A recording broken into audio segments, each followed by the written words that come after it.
सीढ़ियां की ऊंचाई भी ज्यादा नहीं है, बराबर हिसाब से रखा है ताकि चढ़ने वाले को दिक्कत ना हो। पहले मंदिर परिषद में 2 दर्जन लोग भी एक साथ नहीं पहुंच पाते थे। आज 100 से भी ज्यादा लोग एक साथ यहां आ सकते हैं, पूजा अर्चन कर सकते हैं। भीड़ का दबाव कम हुआ है तो यात्रियों के लिए सुरक्षा भी बढ़ी है। मंदिर परिषद के विस्तार से भगदड़ जैसी घटनाओं से भी बचा जा सके और हमें निरंतर जागरूक रहना ही पड़ता है ऐसी जगह पे। और अब तो इसके बाद शायद यात्रियों की संख्या बढ़ जाएगी, हमें उन सारी व्यवस्थाओं की चिंता करते रहना पड़ेगा। और मैं अभी से सभी काली भक्तों से प्रार्थना करता हूं कि अनुशासन का पालन करना होगा, क्योंकि कठिन जगह है, कोई हादसा न हो जाए। पहले कई बार हादसे होते थे, बड़ी चिंता सताती थी, लेकिन माँ के आशीर्वाद से फिर गाड़ी चल पड़ती थी। मैं चाहूँगा हम उस अनुशासन का भी पालन करेंगे, क्योंकि कठिन स्थान है, ऊंचा स्थान है, कठिनाइयों के बीच काम करना होता है। तो हम जितना अनुशासन का पालन करेंगे, यात्रा भी अच्छी होगी, माँ के आशीर्वाद भी प्राप्त होंगे। पहाड़ी के ऊपर जो दुधिया तालाब है, उसे भी डेवलप किया जा रहा है। इस तालाब के चारों तरफ एक परिक्रमा सर्कुलर पथ बनाया है। इससे भी लोगों को काफी आसानी हुई है। मां महाकाली के चरणों में आकर हमें बार बार उनके आशीर्वाद प्राप्त करने के लिए का मन स्वाभाविक रूप से होता है। लेकिन पहले पावागढ़ की यात्रा इतनी कठिन थी कि लोग कहते थे कि कम से कम जीवन में एक बार माता के दर्शन हो जाए। आज यहां बढ़ रही सुविधाओं ने मुश्किल दर्शनों को सुलभ कर दिया है। माताएं, बहनें, बुजुर्ग, बच्चे, युवा, दिव्यांग, हर कोई अब आसानी से मां के चरणों में आकर के अपने भक्ति का, मां के प्रसाद का सहज लाभ ले सकते हैं। अभी मैं खुद भी यहां पहुंचने के लिए टेक्नोलॉजी के माध्यम से आया, रोपवे के माध्यम से आया। रोपवे में न केवल ये यात्रा आसान की है, बल्कि रोपवे से पावागढ़ की अद्भुत जो खूबसूरती है उसका आनंद भी मिलता है। आज गुजरात में कई तीर्थ और पर्यटन स्थल ऐसे रोपवे से जुड़ रहे हैं। पावागढ़, सापुतारा, अंबाजी, गिरनार में रोपवे होने से लोगों का काफी सहूलियत मिल रही है।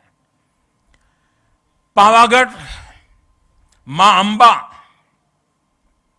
और सोमनाथ, द्वारकेश की आशीर्वाद से ही गुजरात गरवी गुजरात बना है। गुजरात के महान कवि नर्मद ने गुजरात की सांस्कृतिक महिमा का वर्णन करते हुए लिखा है, उत्तर मामा अंबा मात, पूरब मां काली मात, छे दक्षिण दिशा मां करता रक्षा कुंतेश्वर महादेव ने सोमनाथ ने द्वारके से पश्चिम केरा देव छे सहाय मां साक्षात जय जय गरवी गुजरात। आज गुजरात की यही पहचान आसमान छू रही है। कवि नर्मद ने गरवी गुजरात की पहचान के रूप में जिन सांस्कृतिक केंद्रों का नाम लिया है, आज वो सभी तीर्थ एक नई विकास यात्रा पर आगे बढ़ रहे हैं। आस्था के साथ साथ तीर्थों और मंदिरों के विकास में आधुनिक तकनीक का इस्तेमाल किया जा रहा है। सभी तीर्थों पर यात्री सुविधाओं का विकास किया गया है। गुजरात के तीर्थों में अब दिव्यता भी है, शांति भी है, समाधान भी है, संतोष भी है, और इससे बड़ा सुख क्या हो सकता है। अगर माता के ही मंदिरों की बात करें, शक्ति के सामर्थ्य की बात करें, तो हम गुजरात के लोग इतने भाग्यवान रहे हैं।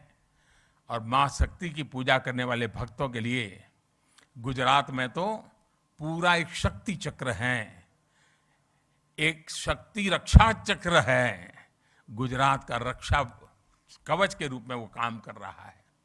गुजरात के अलग अलग क्षेत्रों में विराजमान शक्ति रूपेण माताएं गुजरात का निरंतर आशीर्वाद देती हैं और गुजरात की रक्षा करती है। बनासकांठा में मां अंबाजी, पावागढ़ में मां काली, चोटीला में चामुंडा मां, ऊंझा में उमिया मां, कच्छ में के माताजी नो मढ़ आशापुरा मां, नवसारी के पास उनाई माता, डेड़िया के पास देवमोगरा मां, भावनगर के पास खोडियार मां, महसाना के पास बहुचर मां, उधर हमारे खोड़ल धाम, उधर उमिया धाम, गिरनार के ऊपर अंबा मां, अनेक माताएं हर कोने में हमें निरंतर आशीर्वाद रहे। यानी हम कह सकते हैं कि हम पर एक शक्ति का आशीर्वाद है। अंबाजी में गब्बर फुट हिल्स, अभी हमारे भूपेंद्र भाई वर्णन कर रहे थे, 3D वीडियो प्रोजेक्शन मैपिंग की शुरुआत की गई है। साथ में महाआरती भी शुरू की गई है।